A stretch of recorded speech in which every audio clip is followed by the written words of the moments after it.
고통 중에 드리는 기도라는 제목을 가지고 하나님의 말씀을 생각하려고 합니다.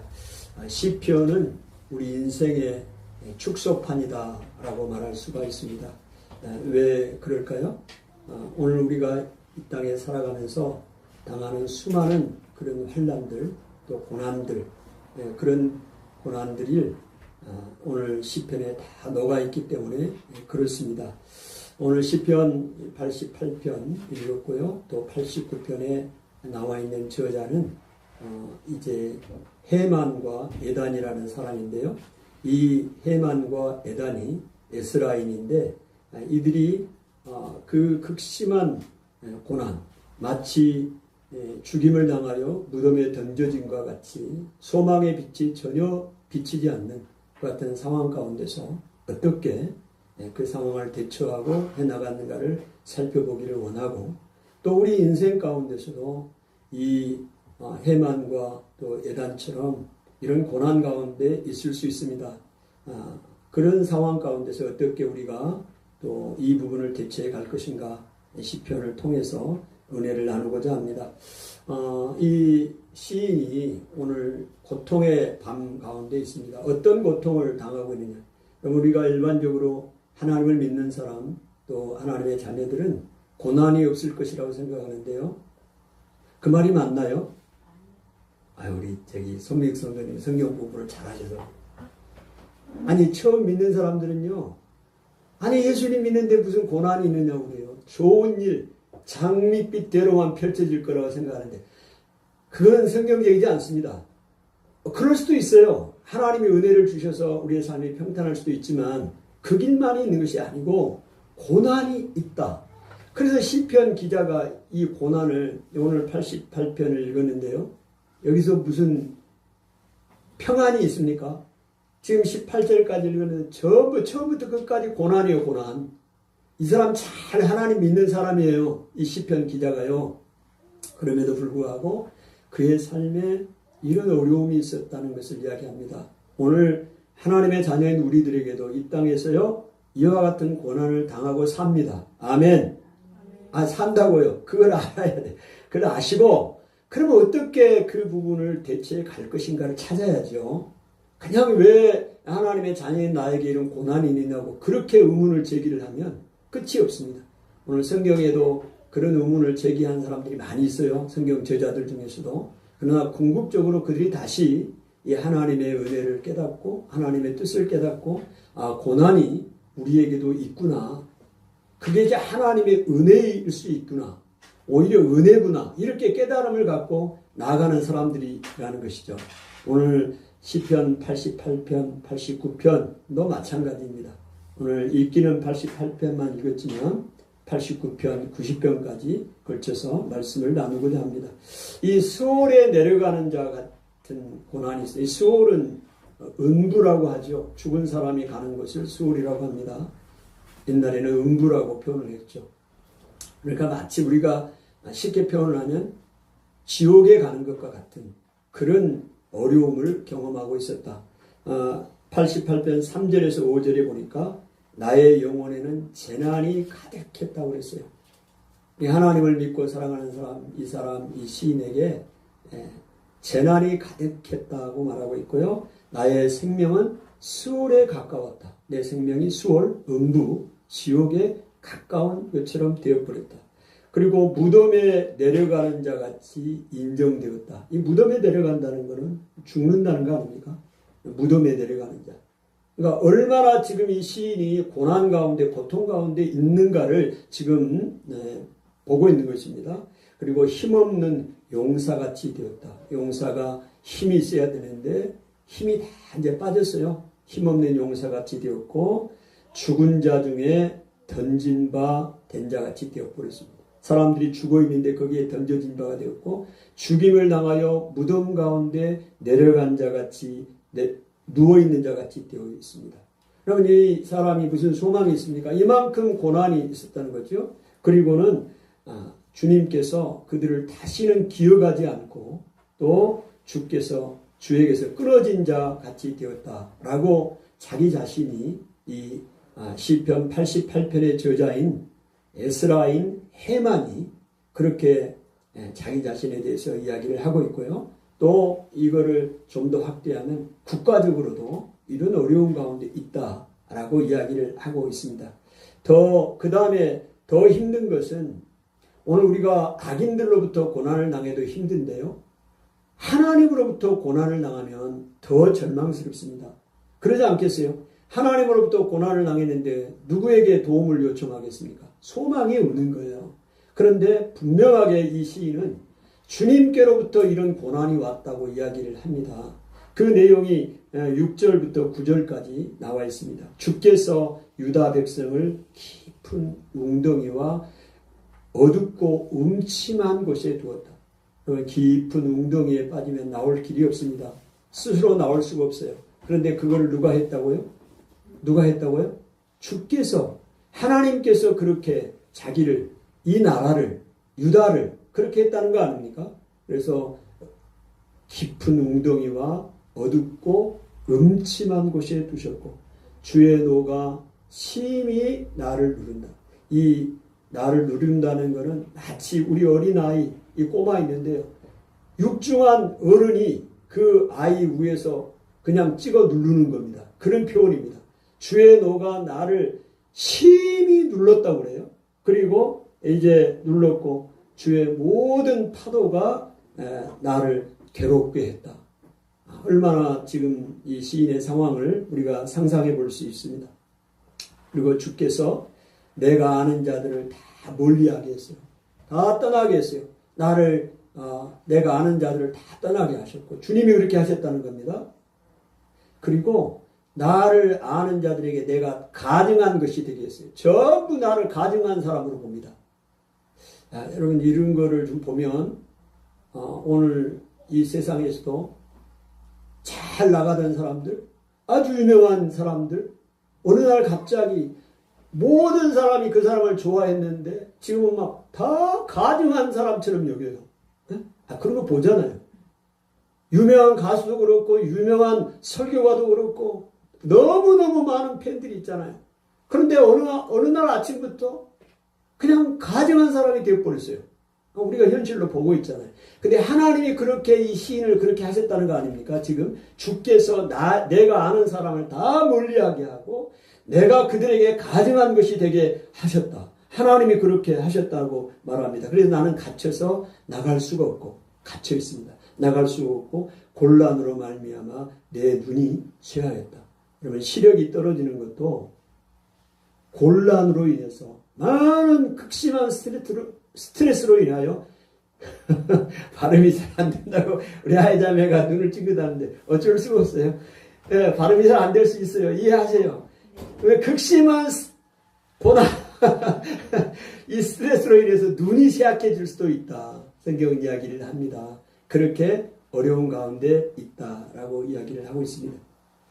혹시 여러분의 삶 가운데 이런 극심한 고난 가운데 있지는 않으신가요? 오늘 시인은 이런 고난 가운데 있습니다. 그리고요, 이 89편에 보면 이 시인이 이 88편은요, 지은이가 달라요. 저자는 해만이라는 사람이고 89편은 예단이라는 사람이에요. 그래서 이 예단도 그런 고난 가운데 있었습니다. 근데 어떻게 하나님께서 이 백성들을 징계하셨냐면요. 이게 시편 89편 38절 이하에 보면 하나님께서 주의 기름 부음 받은 자에게 놓아사 물리치셔서 버리셨다 그랬습니다. 주의 기름 부음 받은 자가 여기는 다윗을 이야기합니다. 왕이죠. 하나님께서 다윗을 축복하셨어요. 기름 부으셔서 그에게 하나님이 왕권을 허락해 주셨거든요. 그리고 그의 자손들에게도 대대로 하나님이 지켜주시겠다 약속을 하셨는데 지금 이 에단 시인이 바라볼 때 이 나라가 어려움에 처해 있다 이 말입니다. 어떻게 어려움에 처해 있느냐? 주의 기름 부음 받은 자에게 하나님이 노하셨습니다. 그리고 물리치셔서 버리셨다고 표현합니다. 그리고 주의 언약을 미워해서 하나님이 다윗에게 언약을 세우셨는데 그 언약을 미워하십니다. 그리고는 그 관을 땅에 던져버리고 욕되게 했습니다. 왕으로 세운 그 왕관이 있잖아요. 그 왕관을 하나님이 땅에 던져버려요. 그리고 욕되게 했어요. 이 말이 지금 무슨 말입니까?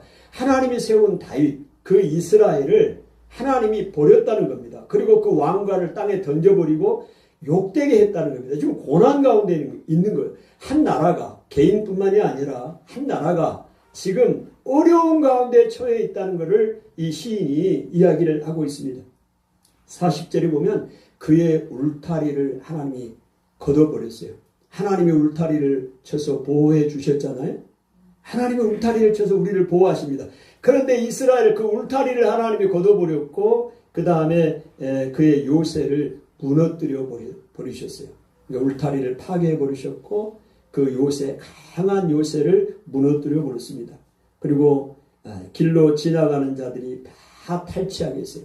하나님이 다 보호하셨고 인도해 주셨는데 다른 사람들이 강탈하지 못하도록 그의 재산을 강탈하지 못하도록 지켜주셨는데 이제는 지나가는 사람들이 다 그걸 탈취하게 했다 이 말이죠. 그 다음에 대적들의 오른손을 높이 들게 하고 원수들이 기뻐하게 했어요. 오늘 하나님의 자녀들이 기쁨을 경험하게 하셨는데 이제는 이제 주의 대적들이 그 원수들이 다 기뻐하게 하셨다. 그래서 다윗의 칼을 둔하게 해서 전장에서 버티지 못하게 하셨고 그의 영광을 그치게 하시고 그의 왕위를 땅에 엎으셨다. 이렇게 이 극심한 고난을 지금 이야기를 하고 있습니다. 오늘 시인이 이런 어려움, 개인적인 어려움뿐만이 아니라 국가적인 어려움을 당하게 되었다는 것입니다. 여러분 이렇게 이 시인이 고난을 당하게 된 원인이 무엇일까요? 오늘 분명하게 시인은 이야기합니다. 하나님의 말씀, 하나님의 법을 버리고 떠났기 때문이라고 분명하게 시인은 그것을 인정하고 있습니다.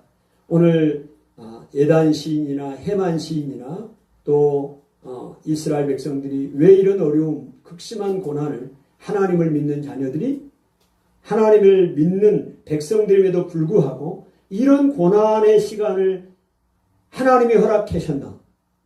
그거는 오늘 우리의 백성이 하나님의 법을 하나님의 규례와 율례를 버리고 떠났기 때문이라고 분명하게 시인은 인정하고 있고 그래서 여기서부터 출발을 하게 됩니다. 여러분 하나님으로부터 버림을 받고 또 하나님의 징계를 받았다고 하면 오늘 우리가 절망할 수밖에 없어요. 오늘 우리의 삶을 한번 생각을 해보세요. 내가 극심한 고난 가운데 환난 가운데 있고 어려움을 당하고 있을 때는 기도할 힘도 없어요. 기도할 힘도 없고 또 무기력을 경험하게 됩니다. 그럴 때 우리는 좌절하고 낙심하게 되는 거죠. 그러면 그 상황에서 이 시인이 어떻게 돌파구를 찾아내냐. 영적인 돌파구가 필요합니다. 이런 고난 가운데 본인이 하나님으로부터 이런 어려움을 당하고 있다고 생각하고 있는 시인이 어떻게 이 고난의 돌파구를 찾았나. 그걸 한번 살펴보면서 오늘 우리도 그렇게 하면 되는 겁니다. 아멘. 네, 그거를 한번 나누기를 원해요. 이 시인이 답을 찾은 게 있습니다. 답을 찾는 게 뭐냐면 기도였어요. 기도. 하나님 앞에 기도하는 겁니다. 그런데 이렇게 어려움을 당하면 기도할 힘도 없잖아요. 하나님으로부터 버림을 받았는데 무슨 하나님 앞에 기도할 힘이 있겠습니까? 그런데 이 시인이 찾는 게 있었어요. 뭐냐면 아는 게 있어서 믿는 게 있어서 하나님은 어떤 분인가에 대해서 주목했습니다. 하나님은 구원의 하나님이라는 사실을 이 시인이 알았습니다. 그 내용이 오늘 88편 1절에 있는 말씀입니다. 1절 한번 읽어봅시다. 88편 1절 시작. 여호와 내 구원의 하나님이여 내가 주야로 주 앞에 부르짖었사오니. 네, 여호와 내 구원의 하나님이요. 오늘 시편 88편 1절부터 18절까지 이 1절 이 말씀 빼놓고는 전부 힘들고 어렵다는 상황을 묘사했어요. 그런데 1절에 유일하게 여호와 내 구원의 하나님이요. 오늘 이 해만 시인이 하나님을 어떤 하나님으로 알았느냐. 구원의 하나님. 나를 구원하신 하나님.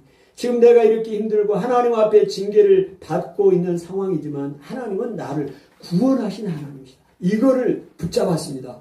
그래서 오늘 시인이 그렇게 하나님 앞에 기도하고 있는 거예요. 여호와 내 구원의 하나님이요. 아멘. 오늘 우리의 구원의 하나님이 되십니다. 내가 어떤 상황에 지금 처했다 할지라도 하나님은 나를 구원하시는 하나님이십니다. 아멘. 오늘 이 사실을 꼭 기억하시기 바랍니다. 이 구원의 하나님을 기억하고 하나님 앞에 내가 주야로 부르짖었다고 이야기를 하고 있고 나의 기도가 주 앞에 이르기를 원합니다. 나의 부르짖음에 주께서 귀를 기울여 주시기를 원합니다. 그러니까 이 시인이 이 구원의 하나님 앞에 구할 때 하나님이여 내 기도가 하나님 앞에 이르기를 원합니다. 아멘. 여러분 우리가 하나님 앞에 구하잖아요. 기도한다고 해도 이 하나님 앞에 내 기도가 도달되지 않으면 아무 소용이 없는 거 아닙니까? 응답을 받아야 되지 않겠어요? 이 환난 가운데서 내가 하나님 앞에 기도했는데 이 기도가 응답이 되어야 될 거 아니겠어요? 아멘. 그거를 이렇게 표현한 겁니다. 내 기도가 주 앞에 이르기를 도달되기를 상달되기를 원합니다. 그리고 나의 부르짖음에 주께서 주의 귀를 기울여 주시기를 원합니다. 아멘. 그래서 이렇게 기도하고 있는데 그것도 밤낮으로 주야로 기도했다. 간절히 시인이 지금 하나님 앞에 구원의 하나님 앞에 기도하고 있는 것을 보게 됩니다. 그렇게 할 때 이 상황에서 해결이 될 수가 있습니다. 오늘 이렇게 절망적인 상황 가운데서 이 하나님 앞에 구원의 하나님인 것을 기억하고 기도했습니다. 또한 이제 89편에서는 이 에단이라는 시인은 뭐를 기억하고 기도했냐면요. 하나님의 인자와 성실을 기억했습니다. 89편을 한번 보시죠. 89편 1절을 한번 봅시다. 89편 1절 같이 한번 읽어봅시다. 시작. 내가 여호와의 인자하심을 영원히 노래하며 주의 성실하심을 내 입으로 대대에 알게 하리이다. 아멘. 이 88편과 같이 89편도 이 시인이 어려운 가운데 지금 있습니다. 나라적으로 어렵고 개인적으로 어려운 가운데 있어요. 근데 그 상황에서도 시인이 하나님을 찬양하겠다고 이야기를 하고 있어요. 그럼 무엇 때문에 하나님을 찬양할 수 있느냐? 어떤 하나님임을 기억을 하고 찬양할 수 있느냐? 그게 내가 여호와의 인자하심. 인자하심은 다른 말로 말하면 사랑하심, 친절하심. 하나님이 친절하시다는 거죠. 하나님이 우리를 사랑하신다는 겁니다. 이게 인자하심입니다. 인자하심. 그 다음에 주의 성실하심. 성실하심. 하나님은 성실하시다. 하나님이 성실하셔요. 하나님이 성실하신다는 표현이 좀 낯설죠. 하나님이 성실하신다는 표현을 다른 말로 표현하면 어떻게 표현할까요? 신실하시다. 약속을 지키시는 하나님이시다. 이렇게 표현할 수 있겠습니다. 그러니까 하나님은 이 시인이 기억한 하나님은 사랑이 많으신 인자하신 하나님, 또 성실하신 하나님, 약속을 지키시는 하나님. 그래서 이 시인이 주목한 것이 이 하나님의 인자와 성실하신 부분을 잘 표현된 부분이 있습니다. 그 부분이 뭐냐면 다윗의 언약이에요. 다윗의 언약.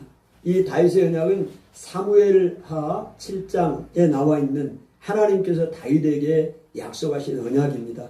그 다윗의 언약을 보면 거기에 하나님이 인자하시고 성실하신 하나님이 나와 있습니다. 그래서 그 부분을 이 에단 시인이 기억하고 하나님을 찬양하겠다고 이야기를 하고 있습니다. 그 사무엘하 7장 2절부터 16절에 보면 하나님께서 다윗에게 맺은 약속이 있습니다. 이것을 다윗의 언약이라고 합니다. 사무엘하 7장 12절부터 16절까지 그 언약의 내용을 보면 거기에 하나님이 인자하신 하나님이다. 성실하신 하나님이시다라는 것을 잘 표현되어 있어요. 그래서 이 89편의 시인이 이 다윗의 언약을 기억하면서 하나님 이렇게 하나님이 인자하신 하나님이고 성실하신 하나님이니 지금 우리가 당하고 있고 내가 당하고 있고 우리나라가 이렇게 힘들고 어려운데 하나님, 그 인자하신 하나님, 성실하신 하나님께서 다시 우리에게 은혜를 주십시오. 그리고 그 하나님을 내가 찬양하겠습니다. 라고 이 영적인 상황을 돌파해 갑니다. 그러면 이 다윗에게 약속하셨던 다윗의 언약이 어떤 내용인가 한번 제가 설명을 해 드릴게요. 그 사무엘하 7장 12절부터 16절에 이렇게 나와 있어요. 내 수완이 차서 내 조상들과 함께 누울 때에 내가 너 몸에서 내 씨를 내 뒤에 세워 그의 나라를 견고하게 하시리라. 오늘 참고로 그러면 사무엘하를 한번 펴봅시다. 사무엘 한번 찾아봐요. 사무엘하 7장 12절 16절까지 한번 보겠습니다. 펴놓고 보겠습니다. 그 한 게 더 좋을 것 같네요. 사무엘하 7장 12절부터 16절. 페이지로는 구약성경 474페이지. 474페이지. 자, 거기를 한번 보시면요. 이렇게 돼 있어요. 내 수완이 차서 내 조상들과 함께 누울 때에. 그랬어요? 그러니까 누구를 이야기합니까? 내 수완이라는 다윗을 이야기합니다. 다윗의 그 연수, 이제 생명이 다 차서 내 조상들과 함께 누운다는 죽을 때 이야기합니다. 내가 하나님이 너의 몸에서 너 씨를 너 뒤에 세워 그 나라를 견고하게 하리라. 지금 하나님이 다윗에게 약속한 겁니다. 하나님이 다윗을 택정하셔서 그에게 기름을 부으셨어요. 그리고 그에게 약속을 합니다. 그 약속이 뭐냐? 하나님께서 다윗이 너가 생명이 다하고 너가 죽으면 너의 씨에서 그 자손을 너의 뒤에 세워 그의 나라를 견고하게 하겠다. 영원토록 다윗의 후손들을 하나님이 보존하시겠다. 그 얘기예요. 13절에 보니까 그는 내 이름을 위하여 그는 그 자손이 내 이름을 위하여 하나님의 이름을 위하여 집을 건축할 것이고 나는 그의 나라 왕위를 영원히 견고하게 하시겠다. 그러니까 솔로몬이 하나님의 집을 건축했잖아요. 그리고 하나님은 그의 자손들을 영원히 그의 왕위를 견고하게 하시겠다. 지금 하나님의 약속이에요. 약속. 이게 다윗의 언약입니다. 자, 14절. 나는 그에게 아버지가 되고 그는 내게 아들이 되니. 지금 하나님의 놀라운 은혜입니다. 하나님의 아버지가 되어주겠고 너는 내게 아들이 되겠다고 이야기를 하고 그 다음에 그가 만일 죄를 범하면 내가 사람의 매와 인생의 채찍으로 징계하려니와. 혹시라도 죄를 범하면 하나님께서 사람의 매, 인생의 채찍.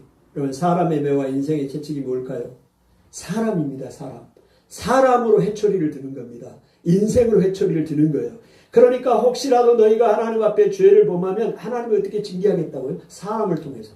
하나님은 계속해서 그렇게 합니다.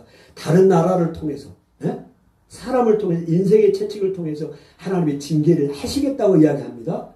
그런데 거기에 하나님의 인자하심이 나타납니다. 징계하시려니와 15절. 내가 내 앞에서 물러나게 한 사울에게서 내 은총을 빼앗은 것처럼 그에게 빼앗지는 아니하리라. 하나님이 사울에게는 은총을 다 뺏어버렸어요. 그런데 너에게는 그렇게 하지 않겠대요. 이게 하나님의 사랑입니다. 인자예요, 인자.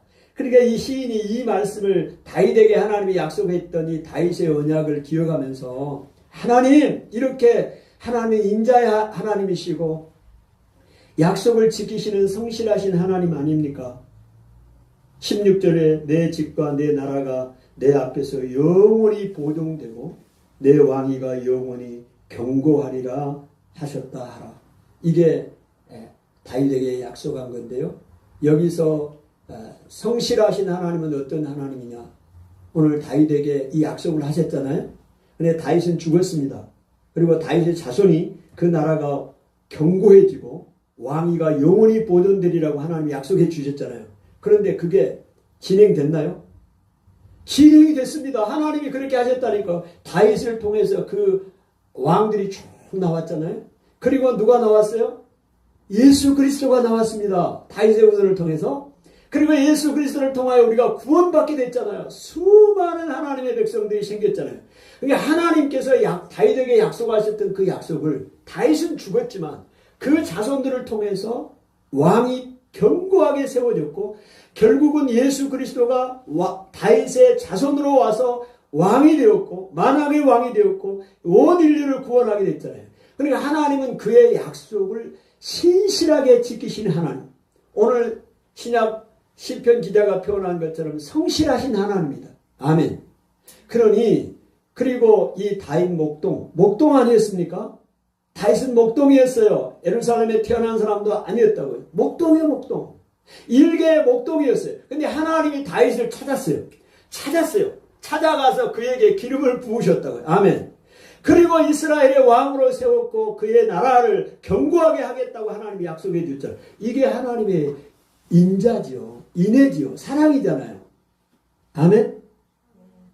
아니, 우리가 구원받은 것이 하나님의 놀라운 사랑입니다. 사랑. 여러분과 내가 무슨 잘난 게 있어요? 그래서 구원받았습니까? 아니에요. 하나님의 놀라운 사랑으로 나를 기뻐하심으로 구원하신 거예요. 아멘. 이렇게 구원하셨으니 또 하나님이 약속하신 것을 신실하게 지키신 분이시니, 하나님, 오늘 우리가 죄를 지어서 어려움을 당하고 있지만 하나님의 은혜를 주세요. 신실하신 하나님 아니십니까? 하나님의 약속을 반드시 지키시는 하나님 아니십니까? 그러니 오늘 우리가 하나님, 그 다윗의 자손들 아닙니까? 예수 그리스도의 후손들 아닙니까? 하나님, 오늘 우리도 하나님의 자녀가 되었는데 내가 죄를 지어서 하나님 앞에 징벌을 받고 있습니다. 그럴지라도 하나님은 인애하신 하나님이시고 성실하신 하나님이시니 그 약속하신 바를 지키시는 하나님. 하나님은 그렇게 89장에 표현합니다. 나는 내가 다윗에게 한 말을 지키지 않겠느냐? 내가 다윗에게 거짓말을 하겠느냐? 그렇게 표현해요, 하나님이요. 다윗에게 약속을 했잖아요. 사무엘하 7장 12절부터 16절에 약속을 하셨잖아요. 근데 그 후손들이 지금 어려움을 당하고 있잖아요, 지금. 이 시인도. 그런데 그 하나님이 약속을 할 때 내가 다윗에게 거짓말을 하겠느냐? 그렇게 하나님 말씀하셨다니까요. 하나님은 거짓말하지 않는 하나님입니다. 하신 말씀을 반드시 지키시는 하나님이십니다. 그래서 그 성실하신 하나님 앞에 기도하는 거예요. 내가 힘들고 어렵지만, 염치가 없지만 하나님 나를 구원해 주십시오. 그렇게 기도하고 있는 것입니다. 아멘. 그 다음에 이 시인이 어려운 가운데서 기억하는 것이 뭐냐면 하나님의 창조의 하나님, 능력의 하나님을 기억합니다. 오늘 인자하신 하나님, 성실하신 하나님도 기억했지만 창조의 하나님, 하나님은 어떤 하나님인가? 이 세상을 창조하신 하나님인데요. 그 하늘에서 이 천사들이요, 하나님을 찬양합니다. 하나님의 기이한 일을 보고 하늘에서 찬송하고 또 주의 거룩한 자들의 모임 가운데서 찬송합니다. 그러니까 하나님의 놀라운 능력이죠. 그리고 하나님은 이 세상을 통치하신 하나님이십니다. 오늘 시인이 그거를 89편에 이야기를 하고 있는데요. 어떻게 통치를 해요? 바다의 파도를 하나님이 다스려요. 주관하여. 그리고 파도가 일어날 때 잠잠하게 하십니다. 그리고 이 라합을 죽은 자같이, 예? 이제 그거를 이제 죽은 자같이 하나님께서 그를 버리신다. 그렇게 말하고 있습니다. 여기서 이 라합이라는 것은 애굽을 상징하죠. 애굽. 그러니까 이 세상의 이 파도, 주의 파도, 그 다음에 파도를 잔잔케 하는 것은 이 세상을 통치하는 걸 이야기합니다. 세상에 오늘 우리 찬송가 불렀던 것처럼 세상의 군왕들이 모여서 떠들고 진동하지만, 소동하지만 우리 주께서 한번 말씀을 발하시면 이 세상이 망하겠다. 오늘 찬송을 했잖아요. 여러분, 이 세상의 왕이 누군가요? 대한민국의 왕은 누군가요? 대통령인가요? 아니에요. 오늘 대한민국의 왕은 예수 그리스도입니다. 하나님이에요. 이 열방의 왕은 누군가요? 예수 그리스도. 어디서 나는 소리예요? 예수 그리스도 하나님이십니다. 하나님. 아멘. 그럼 하나님이라는 얘기는, 왕이 하나님이라는 얘기는 무슨 얘기인가요? 이 세상을 통치하신 분이 하나님이라는 거예요. 다른 말로 어떻게 표현합니까? 역사의 주관자가 하나님이시라는 얘기예요. 여러분, 그러니까 미국이, 러시아가, 뭐 중국이, 일본이 난리를 쳐도, 예? 세상의 권력자들이 어마어마한 손들이 난리를 치고 소동을 피워도 이 세상의 통치자는 왕은 하나님이고 예수 그리스도라는 사실입니다. 아멘. 시인은 이걸 주목했어요. 그래서 하나님이 놀라운 일, 기이한 일들을 행하시는 것을 보시고 이 세상을 창조하는 걸 보고 하늘에서 하나님을 찬송했다. 하나님이 찬송한 천사들이 하나님을 찬송하고 거룩한 자들의 모임 가운데 하나님을 찬송했다. 여러분은 하나님을, 그 하나님의 능력을 얼마나 크신 하나님의 능력으로 알고 계신가요? 그리고 그 하나님의 능력을 찬송하고 계십니다. 많은 사람들이요, 하나님의 능력을 아주 없이 여깁니다. 하나님의 능력을 찬송하지 못해요. 크신 능력인 줄 알지 못합니다. 오늘 시인은요, 그 놀라운 하나님의 능력을 찬송하면서 그 하나님 앞에 내가 엎드리고 나가는 거예요. 오늘 그러니까 지금 내가 처한 이 상황도 하나님은 넉넉히 감당하시고 이 부분을 해결할 수 있는 하나님으로, 창조의 하나님으로 기억하고 나갔기 때문에 하나님 앞에 기도할 수 있는 겁니다. 아멘. 여러분, 그렇지 않으면 기도할 수가 없어요. 지금 내가 만난 당하고 있는 이 어려운 상황을 어떻게 내가 하나님 앞에 기도하겠습니까? 하나님은 이 부분을 넉넉히 해결하시는, 이 세상을 창조하시는 하늘의 천사들도, 거룩한 모임 가운데 있는 사람들도 하나님 앞에 찬양하고 경배하는 그런 하나님으로 알았기 때문에 하나님 앞에 나가 기도할 수 있었다는 겁니다. 아멘. 오늘 우리도 마찬가지예요. 오늘 하나님은 위대하신 하나님이십니다. 세상의 모든 것을 통치하신 하나님이십니다. 세상의 왕들이, 대통령들이, 권력자들이 소동을 하지만 하나님이 한 번만 목소리를 발하시면 그 모든 것이 끝난, 북한이 아무리 난리를 치고 김정은이가 핵을 가지고 미사일을 쏘아도 하나님이 역사의 주관자이신 것을 믿으시기를 바랍니다. 아멘. 여러분, 그게 시인이 오늘 88편, 89편에서 그 극심한 환난 가운데서 하나님을 의지하고 나갈 수 있던 근거가 되는 거예요. 오늘 우리도 그렇게 하면 되는 겁니다. 아멘. 마지막으로요, 이 시인이 하나님 앞에 기도합니다. 기도하는 그 근거를 가지고 적극적으로 어떻게 했냐. 하나님, 오늘 우리 인생이 너무 허무합니다. 하나님께서 내 젊음을 너무 짧게 만드셨습니다. 그러면서 하나님 앞에 적극적으로 기도합니다. 여러분, 기도할 때, 우리 하나님 앞에 기도할 때 어떻게 기도를 하셔야 되느냐? 적극적으로 기도해야 합니다. 어떻게 해요? 소극적인 기도가 있고 적극적인 기도가 있습니다. 소극적인 기도는 하나님 해주시면 감사, 안 해주셔도 감사, 뭐 이 정도. 근데 적극적인 기도는 이 시인처럼 지금 완전 절망에 있잖아요. 마치 죽임을 당해서 무덤 가운데 죽은 자 가운데 누워있는 자 같이 힘없는 자라고 지금 설명하고 있잖아요. 설명을 했잖아요. 그러니 여기서는 이 시인이 아주 적극적으로 기도를 합니다. 오늘 우리도요, 적극적인 기도가 필요합니다. 아멘. 그래서 하나님, 내 젊음을 너무 짧게 하셨습니다. 내 인생을 너무 허무하게 만드셨습니다. 그렇게 이야기를 하면서 88편 10절부터 한번 보세요. 뭐 어떻게 적극적으로 기도하느냐. 예? 자, 11절, 88편 11절을 한번 보세요. 11절, 10절부터 시작. 주께서 죽은 자에게 기이한 일을 보이시겠나이까. 유령들이 일어나 주를 찬송하리이까. 예, 주께서 죽은 자에게 기이한 일을 하나님, 지금 기도하는 거예요. 하나님, 죽은 자에게 하나님이 기이한 일, 놀라운 일을 보이시겠습니까? 죽어버렸는데?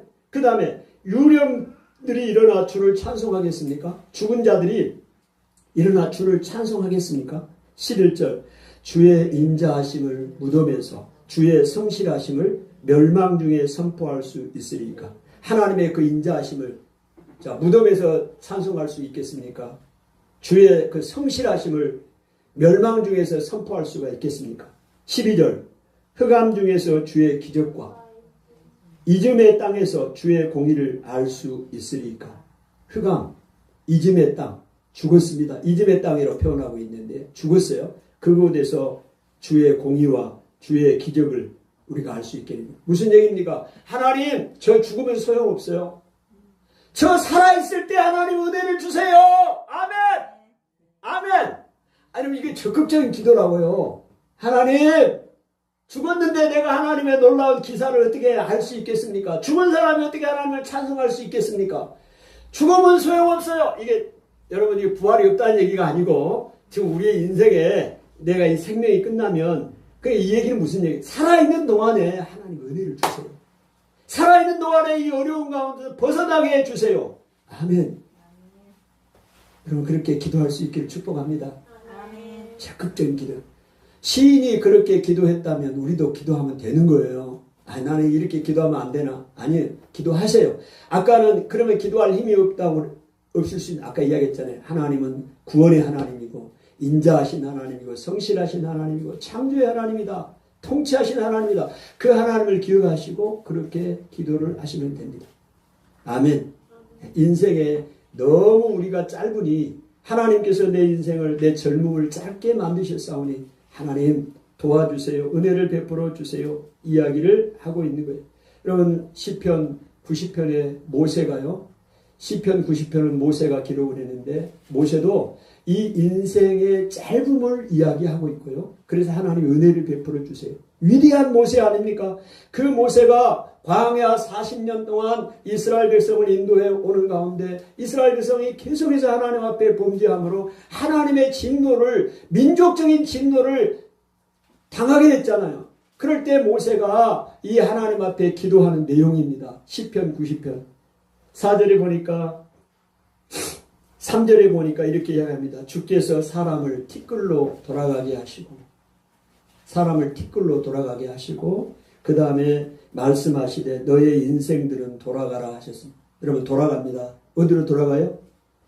왔던 데로 돌아가는 거예요. 우리 인생은요, 왔던 데가 어디예요? 본향입니다. 천국이에요.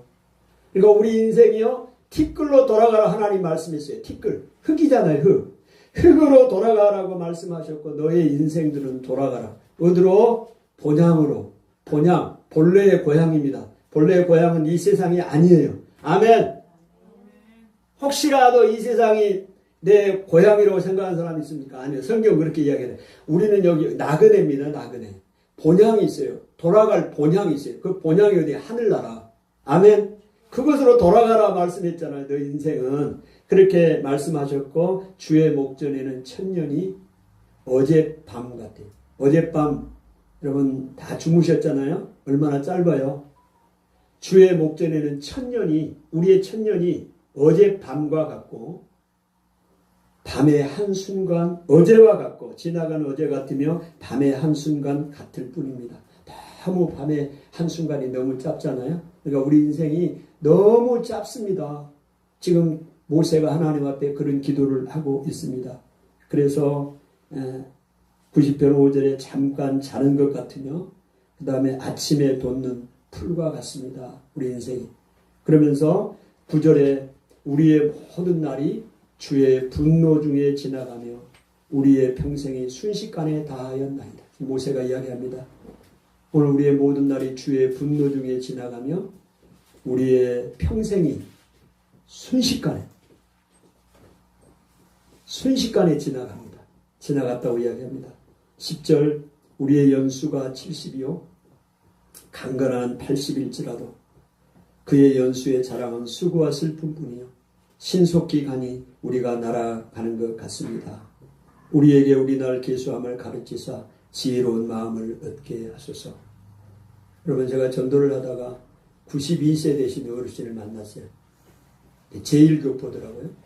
16살에 한국에 들어왔다는데 너무 건강하셔요. 70대로 보여. 저기 우만동 거기서 전도를 하는데 그래서 교회를 나가시느냐고 그랬더니 뭐 이것도 하고 저것도 하고 뭐 이것도 하고 또 하고 다 하신다고 하더라고요. 그래서 제가 잠깐 이제 걸어오면서 대화를 했죠. 복음을 잠깐 전했습니다. 우리 인생이 태어나서 한 번은 죽습니다. 너무 짧습니다. 혹시 선생님 성경에서 우리 인생이 몇 년 산다고 알고 계시나요? 성경도 공부했다고 하니까 물어봤더니 잘 모르시더라고요. 그래서 70입니다. 평균이. 그리고 건강은 80입니다. 평균입니다. 그랬더니 그런 말이 있냐고 그러더라고요. 오늘 여기 있는 말입니다. 모세가 한 말이에요. 그랬더니 저한테 칭찬을 너무 보이고 짱이래 짱. 자기한테 나한테 붙잡히면 큰일 날 것 같대. 넘어갈 것 같대. 그러더라고. 기분은 좋아.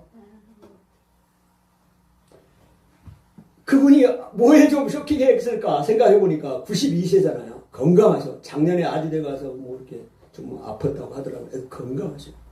그럼에도 불구하고 인생이 70이고 성경에 건강은 80이다. 유한한 인생을 산다. 허무한 인생을 산다. 이것으로 끝이 아니다. 하나님의 영원한 심판이 있다. 천국과 지옥이 있다. 이야기를 제가 명확하게 제시를 했잖아요. 그러니까 그분이 생각이 좀 정리가 되는 것 같아. 그러니까 자기가 생각할 때 너무 자기에게 명쾌하게 설명을 해줬다고 해서 아주 칭찬을 해주는 거 아니에요? 전화번호까지 줬어.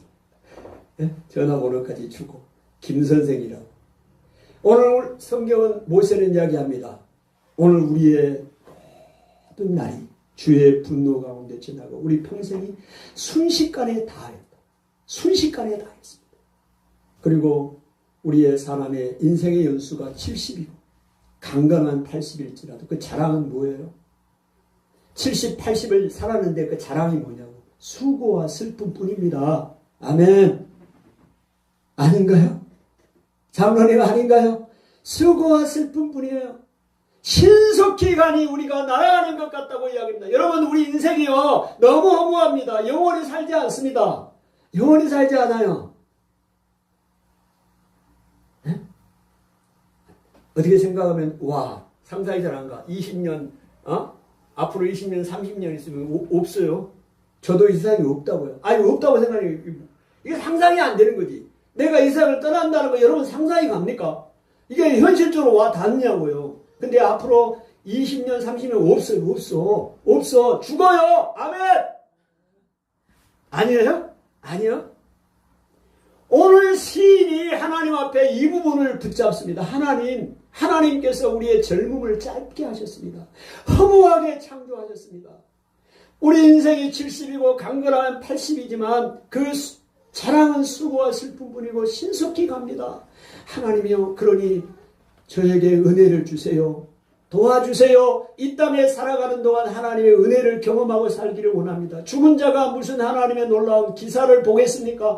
죽은 자가 하나님을 찬송하겠습니까? 무덤에서 주의 인자와 주의 성실을 말하겠습니까? 흑암의 땅에서 이즘의 땅에서 주의 공의를 알겠습니까? 하나님 도와주세요.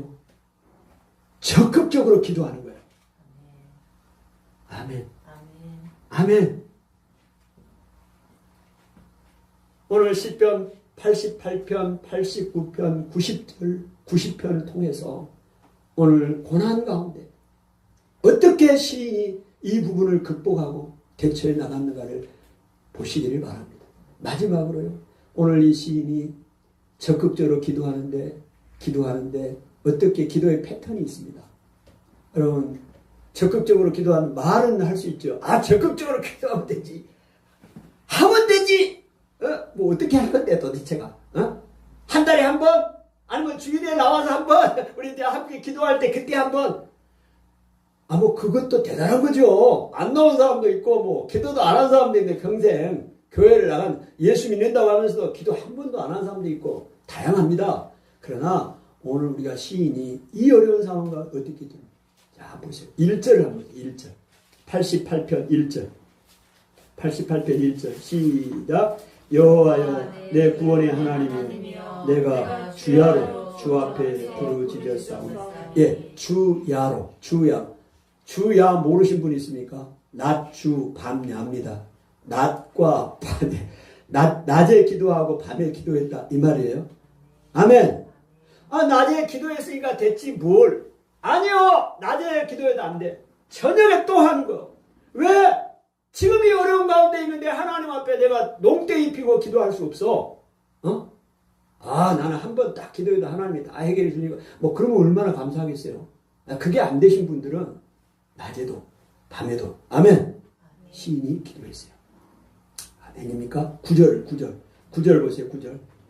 9절 읽습니다. 시작. 곤란으로 말미암아 내 눈이 쇠하였나이다. 여호와여, 내가 매일 주를 부르며 주를 향하여 나의 두 손을 들었나이다. 내가 매일 every day 날마다 한 번 기도하는 게 아니고 일주일에 한 번 하는 거, 매일 주를 부르며 주를 향하여 나의 두 손을 들었나이다. 이 나의 두 손을 드는 게 유대인들이 기도하는 이게 패턴이에요. 나의 두 손을 들었다. 주를 향하여. 아멘. 언제요? 매일 기도해야 합니다. 매일. 아멘. 지금 우리에게 이걸 보여주고 있는 거예요. 매일. 그 다음에 13절 시작. 여호와여, 오직 내가 주께 부르짖었사오니 아침에 나의 기도가 주의 앞에 이르리이다. 아멘. 여러분, 아침에 기도를 했다는 얘기, 이게 무슨 얘기냐면, 여러분, 하루를 시작하는데 아침이 하루잖아요.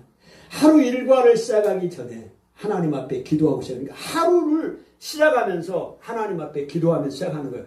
그러면 이 하루 동안 하나님을 의식하고 하나님 앞에 기도하는 삶을 사는 것입니다.